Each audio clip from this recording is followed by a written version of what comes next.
السلام علیکم۔ پاکستان ایک بڑے انقلاب کے دہانے پر پہنچ چکا ہے اور عمران خان نے اسی مہینے کے اندر اسلام آباد کا گھیراؤ کرنے کی کال بھی دے دی ہے۔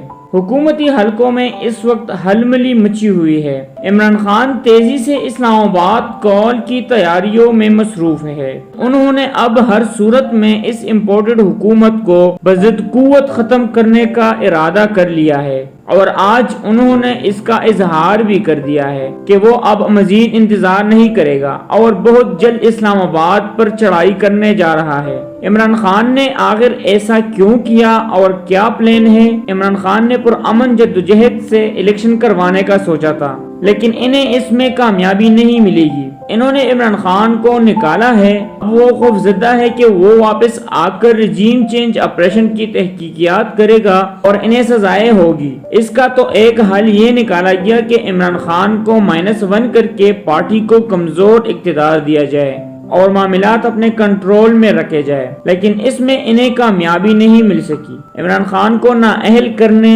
یا گرفتار کرنا بھی ان کے لیے مشکل ہو گیا ہے۔ اب نیا پلان سامنے آیا ہے جس کی خبر عمران خان تک پہنچ چکی ہے۔ یہ پلان پہلے سے طے تھا اور غالباً باقی پلان کی ناکامی کی صورت میں آخری پلان ہے۔ اس کے تحت مزید وقت لیا جائے گا۔ مارچ 2023 میں ملکی حالات جان بوجھ کر خراب کیے جائیں گے اور پھر 1 سال تک الیکشن ملتوی ہوں گے۔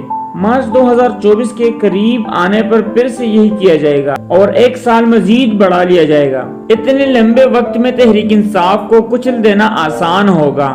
پلان کے مطابق پنجاب اور وفاق کا کنٹرول انتہائی ضروری ہے، لہذا پنجاب حکومت کو گرانے کی تیاریاں مکمل ہو چکی ہے۔ اب سے پہلے کہ وہ پنجاب حکومت گرا کر وہ اپنے پلان کو آگے بڑھائے، عمران خان نے فوراً سے پلان بدل لیا۔ انہوں نے طے کر لیا ہے کہ فوراً الیکشن کا اعلان ہوتا ہے تو موجودہ آرمی چیف کی تعیناتی کو مؤخر کر کے الیکشن کروائے اور پھر فیصلہ نئی حکومت کو کرنے دے۔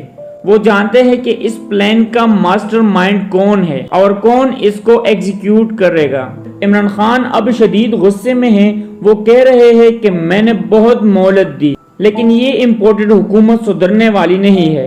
اب انہوں نے فیصلہ کیا ہے کہ وقت ضائع کیے بغیر الیکشن کیا جائے۔ طے ہوا ہے کہ زیادہ سے زیادہ 10 دن انتظار کیا جائے اور پھر اسلام آباد کی گھیراؤ کی کال دی جائے۔ خیبر پختونخوا کا قافلہ پنجاب میں داخل ہوگا۔ پنجاب سے مختلف قافلے بنیں گی۔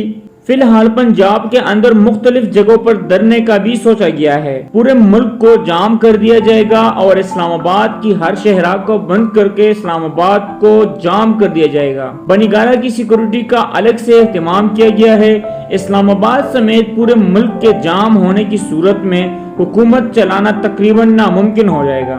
پنجاب میں کسی بہانے سے فوج کو طلب کیا جانا ہے، لہٰذا تمام شہروں کی بندش پہ غور ہو رہا ہے۔ اسلام آباد میں اگر طاقت کا استعمال کیا جاتا ہے تو اس کا مقابلہ کیا جائے گا۔ خیبر پختونخوا کے ریاستی مشینریوں کو استعمال کیا جائے گا اور دفاعی زون بنائے جائیں گے۔ اسلام آباد کو مختلف حصوں میں بانٹا جائے گا۔ یوں کچھ تقریباً 48 گھنٹوں کے بعد حکومت چھین لی جائے گی اور نئے الیکشن کا اعلان ہوگا۔ قوم کے پاس یہ آخری موقع ہے، پرامن جدوجہد کے لیے تیار رہے۔ عمران خان نے صحافیوں سے بات کرتے ہوئے بہت سخت الفاظ استعمال کی کہ چند لوگوں نے مفادات کے خاطر ملک کی سلامتی کو داؤ پر لگایا ہوا ہے۔ یہ ممکن ہے کہ میں ان تمام لوگوں کے نام سب کو بتا دوں۔ میں نے ہمیشہ پاکستان کی بات کی اور جو ادارہ ملکی مفاد کے ساتھ کھڑا ہے میں ان کے ساتھ ہوں۔ قوم کو آخری کال دینے کا معاملہ ستمبر سے آگے نہیں جائے گا۔ ان کو سمجھ نہیں آ رہی کہ میرے یاکر کو کیسے کھیلے۔ میں نے صرف یہ کہا کہ آرمی چیف کی تعیناتی میرٹ پر ہو، لیکن مجھے پتہ نہیں کہ اس پر ISPR نے کیوں بیان جاری کیا۔ جو کوئی بھی پاکستان کی مفادات کے خلاف جائے کرے گا میں اس کے خلاف کھڑا ہوں گا۔ ویڈیو دیکھنے کے لیے شکریہ۔